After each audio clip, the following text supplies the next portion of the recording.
Bonjour, j'ai 3 minutes maximum pour vous parler de l'entretien préalable en vue d'une sanction. Un salarié, en fait, qui a commis une faute, l'employeur, s'il veut le sanctionner, doit normalement le convoquer à un entretien préalable. Cet entretien préalable se fait, si le salarié le souhaite, à l'appui d'un assistant, d'une personne qui va venir donc assurer sa défense. Contrairement à ce que les employeurs tentent de faire croire, le rôle de l'assistant n'est pas d'être un scribouillard, de noter simplement les échanges, mais bien d'assurer la défense du salarié. Pour ce faire, donc, il faut préparer l'entretien. Pour le préparer, il faut instaurer un climat de confiance, mettre en confiance le salarié, de manière à ce qu'il puisse se confier, réfléchir aux éléments essentiels sur lesquels il pense qu'il va être sanctionné, qu'est-ce qu'il a pu commettre comme bord. Préparer donc une défense solide, donc souligner l'importance de bien essayer de savoir quels sont tous les griefs, même s'il y a des choses sur lesquelles il a honte, il vaut mieux qu'il le dise préalablement, il n'y aurait rien de pire que de découvrir au dernier moment des éléments.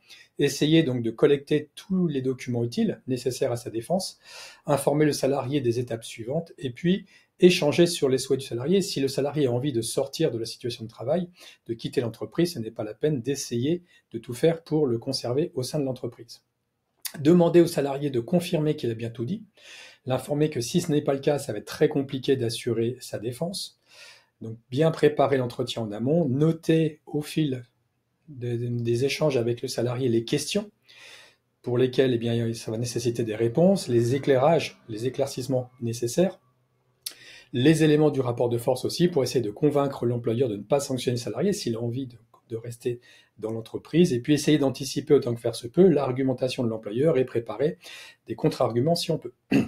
Au moment de l'entretien, ça doit se faire dans le calme. L'idée de l'entretien, l'esprit de l'entretien, c'est d'essayer autant que faire se peut de garder la relation contractuelle, si le salarié, bien sûr, le veut. Ne pas hésiter à demander tous les détails matériels que l'employeur a à sa disposition, quels sont les griefs qui sont reprochés, quels sont les éléments de preuve au regard de ces griefs. Si jamais l'employeur, dans la lettre de licenciement, si licenciement il devait y avoir, ou sanction, eh bien, n'était pas du tout des éléments qui ont été soulevés lors de l'entretien, on pourrait se retrouver avec un vice de procédure. Bien penser à la prescription aussi de 3 ans, l'employeur ne peut plus soulever des éléments qui ont déjà été sanctionnés sur 3 ans auparavant. Donc au bout de 3 ans, ça doit s'effacer du dossier du salarié. Prendre aussi des notes précises sur tous les reproches, de manière à ce que quand l'assistant va rédiger son rapport, eh bien que le rapport soit le plus précis possible.